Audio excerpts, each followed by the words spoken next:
We got a V6 Ford Escape here. In order to change the rear spark plugs, you got to remove this intake manifold. It's pretty easy. You just need a 8mm or 5/16 and a 10mm.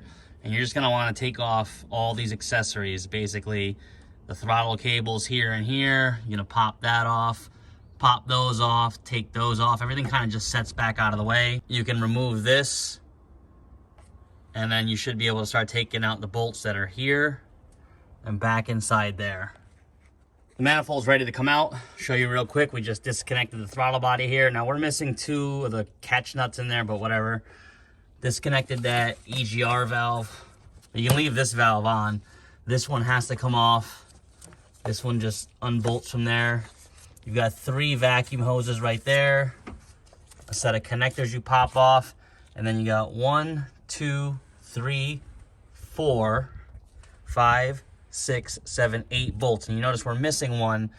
Sometimes these bolts break or you lose them. They are supposed to be captured in the manifold, so these ones are, but you can replace them, and that's what we ended up using, just a regular 10mm bolt with a washer. But this thing should lift up now out of the way pretty easily. All right, you see there? It's up. Just pull it out carefully, don't break anything.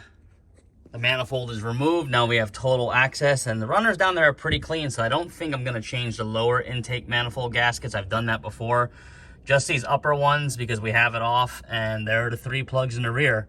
So take those plugs off and change them, and we'll get this manifold back together. We cleaned everything up. You're not gonna get all the oil out of there. Just get inside these grooves cleaned up, put the new manifold gaskets on, put a new throttle body gasket on.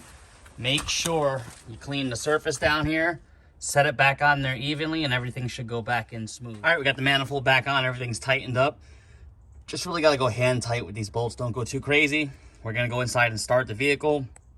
It might stumble when it starts up at first because some oil and brake cleaner may have gotten down in the cylinders, but it should clear out.